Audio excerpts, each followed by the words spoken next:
Hello guys, welcome back to our new vlog. और हम पहुंच गए हैं स्टैच्यू ऑफ यूनिटी के प्रोजेक्शन एरिया में। यहाँ से लेज़र शो अभी दिखाया जाएगा।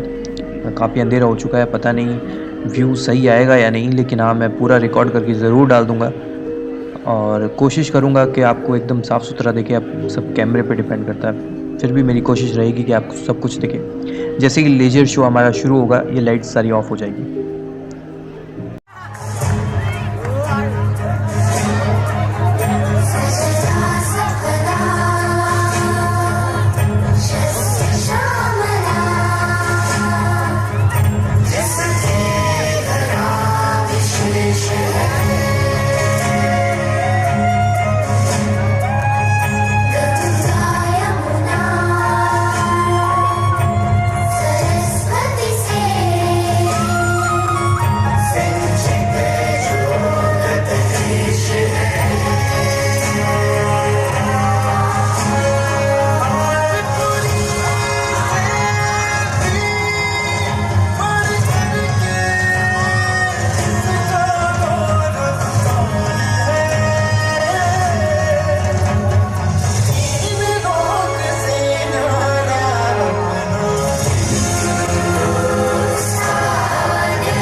किसान का बेटा था वो दृढ़ता का भंडार।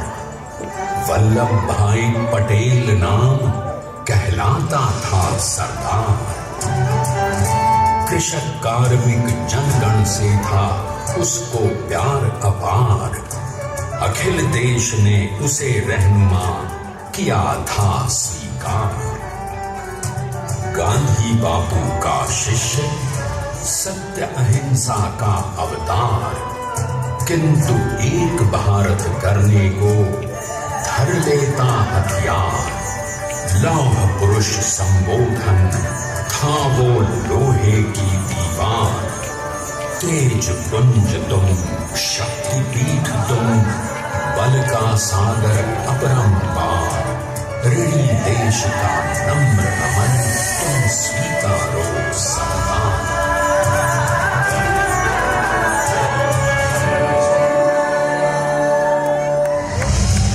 1857 में अंग्रेजों को ललकारने वाले पहले स्वतंत्रता संग्राम के एक सक्रिय सिपाही थे झवेर भाई पटेल। करमसद गांव के इस बहादुर देशभक्त किसान और उनकी पत्नी लाडबाई के 5 बेटों और 1 बेटी में से चौथे पुत्र थे वल्लभ भाई। बालक वल्लभ ने करमसद के बाद नडियाद से अपनी हाई स्कूल की शिक्षा पूरी की। फिर 13 साल की उम्र में उनकी शादी भी हो गई, छोटी सी झवेर बाई से। 2 बच्चों, बेटी मणिबेन और बेटे दाया भाई को जन्म देने के बाद झवेर बाई असमय ही चल बसी। सदी बदलने और 20वीं सदी आने पर उनका जीवन भी एक चमत्कार की तरह बदला। प्लीडर का इम्तिहान पास करके वो वकालत करने लगे। पहले गोधरा, फिर आनंद और उसके बाद अहमदाबाद में। मगर जल्द ही वकालत छोड़कर वो बैरिस्टर बनने की इच्छा से इंग्लैंड चले गए। लंदन में बैरिस्टरी में अव्वल आने और वजीफा जीतने वाले वो अनोखे भारतीय थे। अब तो अहमदाबाद की वरिष्ठ अदालत में बैरिस्टर पटेल की जिरह और जीतों की धूम मच गई।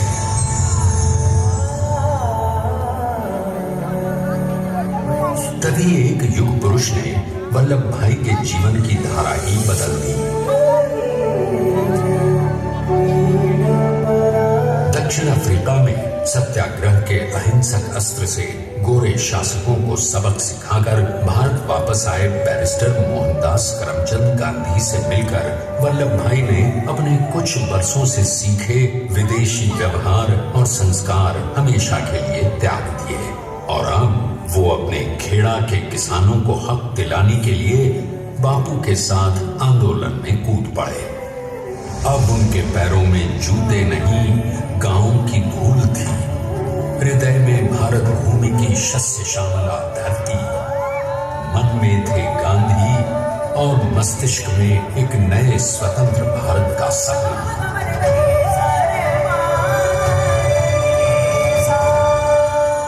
तभी बारडोली के मजबूर मजलूम किसानों की यातना का समाचार उनके पास पहुंचा।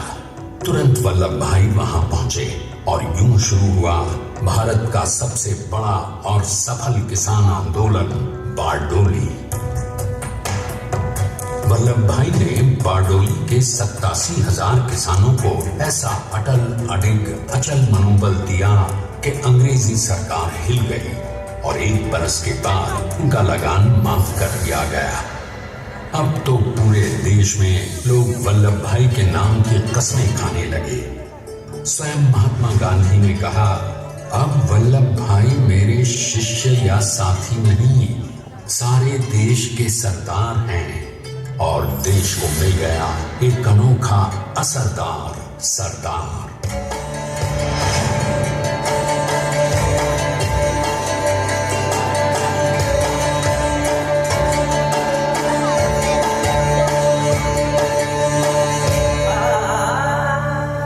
सरदार पटेल के नाम और देशभक्ति से अंग्रेज डरकर कांपने लगे। 1930 के नमक सत्याग्रह और दांडी कूच में वो बापू से भी पहले गिरफ्तार किए गए। तो सन 1932 में फिर उन्हें बापू के साथ ही जेल में 2 सालों के लिए डाल दिया गया। मगर आजादी के दीवानों को, स्वतंत्रता के परवानों को कौन गिरफ्तार कर पाया है। जेल से छूटते ही सरदार को कांग्रेस के नए राष्ट्राध्यक्ष पद पर चुना गया और उनकी सरपरस्ती में राष्ट्रवादी भारतीयों ने तमाम ब्रिटिश सूबों में जीत हासिल कर वहां अपनी स्थानिक सरकारें बनाई। किंतु सरदार का सपना केवल सरकार बनाना नहीं था, उनका स्वप्न तो था एक ऐसे नए भारत का जहां हर रंग, हर रूप, हर जात, मजहब, तबके का हिंदुस्तानी एक साथ मिलकर एक ऐसा नया भारत बना सके जहां पूर्ण स्वराज के साथ सारे समाज को गरीबी, अशिक्षा, छुआछूत से भी आजादी मिल जाए। इसकी पहली रणनीति थी भारत को अंग्रेजों की गुलामी से आजादी, ताकि भारत के लोगों की अपनी सरकार सबके साथ और सबके विकास के लिए काम कर सके। बापू की अगुवाई में अब देश ने अंग्रेजों को अंतिम चेतावनी दे दी, करेंगे या मरेंगे, क्विट इंडिया, अंग्रेजों भारत छोड़ो। बस फिर क्या था, संघर्ष की रणभेरी बची। 3 सालों के लिए सरदार पटेल को भी सत्याग्रही नेताओं के साथ जेल में ठूंस दिया गया। 2 सालों के बाद अंग्रेजों को बापू के सभी शिष्यों और साथियों को छोड़ना पड़ा।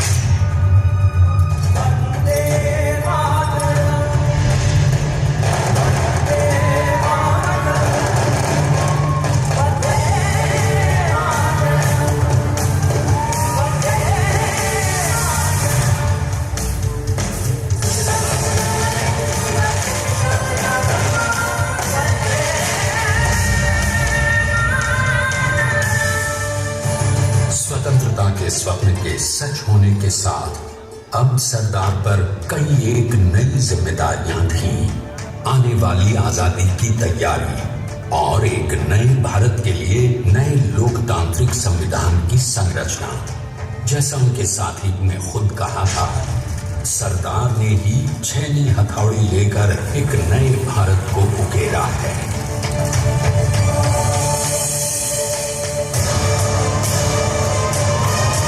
स्वाधीनता तो प्राप्त हुई, लेकिन खंडित भारत में भी उठते विभाजनवादी अंधकार को अभी दूर करना था।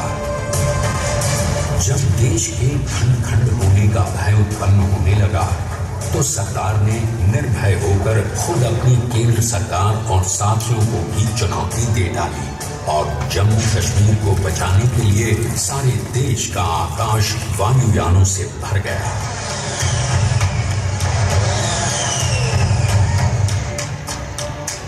और फिर हैदराबाद और जूनागढ़ के भारत में विलयीकरण को पाकिस्तान से चुनौती मिली। सरकार चाहते थे कि देश की 1 इंच धरती अब और विभाजित नहीं होनी चाहिए। नए भारत को एक करने के लिए समझा बुझाकर मना कर 565 रियासतों को सरदार ने अपनी सूझबूझ सदाशयता संबल से एक नए स्वतंत्र भारत का अभिन्न अंग बना लिया। हमारे इतिहास में अखंड भारत के पुरुषार्थ का ये एक महानतम अध्याय है। जैसा उन्होंने स्वयं कहा था, हमें नए धागों को पुराने ताने बाने में ऐसे पिरोना है कि एक दूसरे में गुंथ जाए और बेहतरीन बनावट वाला एक नया भारत उभर कर सामने आ सके। अंततः अपने वज्र दृढ़ संकल्प से एक नया विराट विशाल एक भारत श्रेष्ठ भारत बनाकर दिखा ही दिया सरदार ने। संसार के सबसे बड़े प्रजातंत्र के शिल्पी को प्रणाम करने के लिए देश ने बनाया है ये समर्थ स्मारक। स्वाधीन भारत को समर्थ भारत में बदलने वाले सरदार पटेल को समर्पित प्रेरणा तीर्थ भी है। प्रधानमंत्री श्री नरेंद्र मोदी के नेतृत्व में बनी विश्व की इस विशालतम प्रतिमा के सामने आकर सारी दुनिया जैसे स्वयं ही नतमस्तक हो जाती है।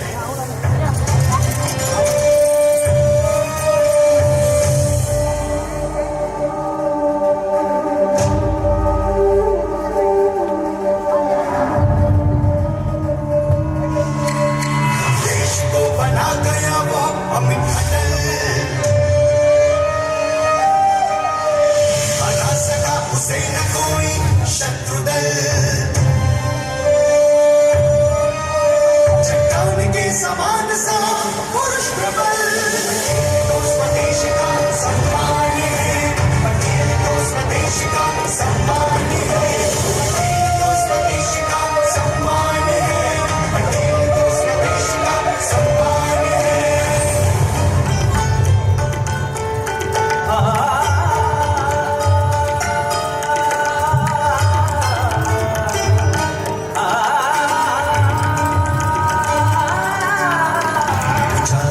आकाश को छुए समुद्र की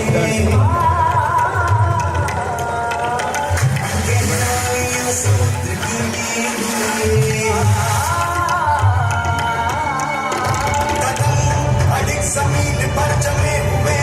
पटेल अपनी आन बान शान है। पटेल अपनी आन बान शान है। पटेल स्वदेश का सम्मान है।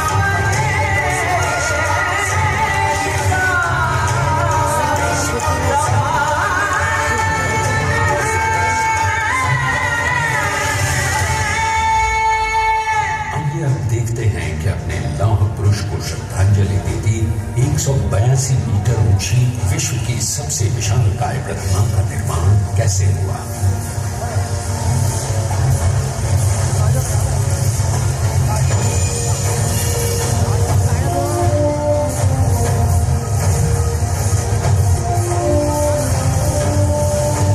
गगन चुंबी इस अद्वितीय अभूतपूर्व प्रतिमा को बनाने के लिए सबसे पहले नदी पर 4,500 क्यूबिक मीटर का राफ्ट बना और फिर सीधा 600 फीट का कंक्रीट का कोण बनाया गया।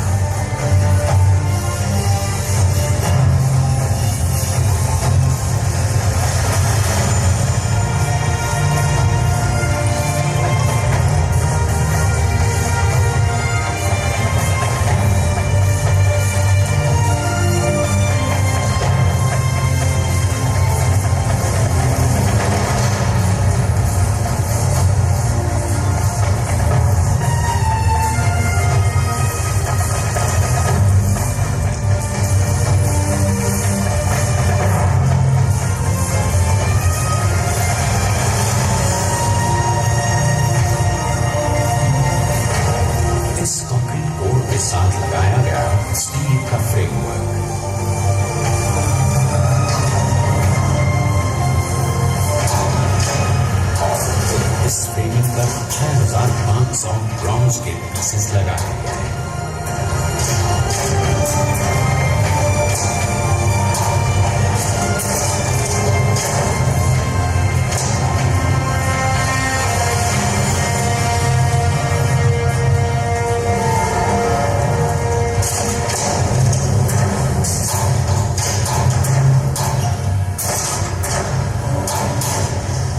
सोचिए कि 182 मीटर ऊंचे इस भव्याति भव्य स्मारक के निर्माण में कितना सामान और मेहनत लगी है।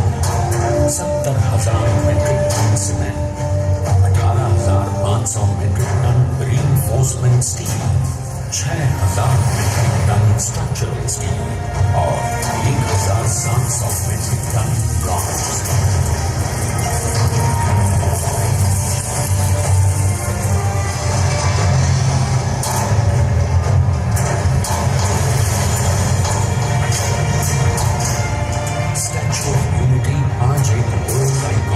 और इसे मुमकिन बनाने में एक सेकंड भी ब्रेक लिए बिना देश भर की टीम्स ने 24/7 काम किया।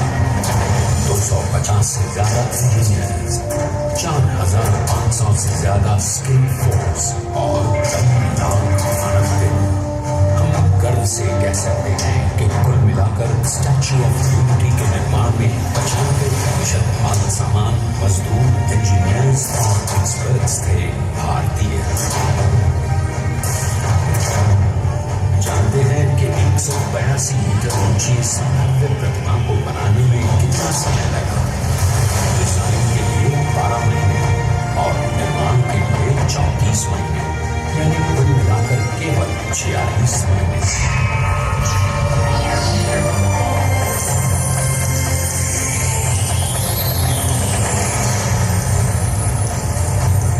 इसी तरह बनी देश के शिल्पकार की एक अनूठी अद्वितीय विशाल प्रतिमा, जो सिर्फ आज ही नहीं बल्कि आने वाले न जाने कितने सालों तक यूं ही चमचमाती रहेगी।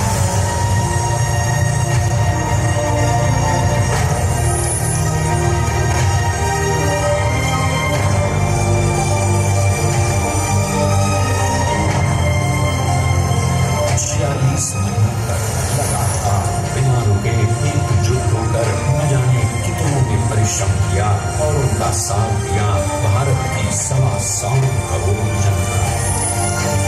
और तभी मुमकिन हो पाया एक ऐतिहासिक निर्माण जो आज कहलाता है भारत की नई पहचान।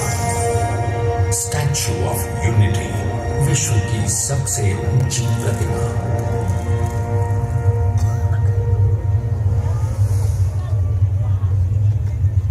सरदार ने अपनी गंभीरता, शालीनता और दूरदर्शिता से भारत को संगठित करने के असंभव कार्य को संभव कर दिखाया। आइए आज हम सब उन्हीं की महिमा में विश्व के सामने एक उदाहरण रखें, क्योंकि ये ही भारत को श्रेष्ठता के मार्ग पर ले जाएगा। हमारा कर्तव्य ये है, हमें निश्चय कर देना चाहिए हमें हिंदुस्तान में जितने लोग हैं सबको मिल के भाई भाई की तरह रहना है। स्टैच्यू ऑफ यूनिटी एकता की प्रतिमा और श्रेष्ठता का प्रतिबिंब है। एक पहल है इस अखंड भारत को श्रेष्ठ भारत बनाने के सपने को पूरा करने के लिए एक पुकार है हम सबको एकजुट होने के लिए। एक आंदोलन है भारत को सबसे आगे ले जाने के लिए, श्रेष्ठ बनाने के लिए। आपके योगदान और विश्वास से ही बनेगा एक भारत श्रेष्ठ भारत। एकता का स्मारक है, एकता का संदेश है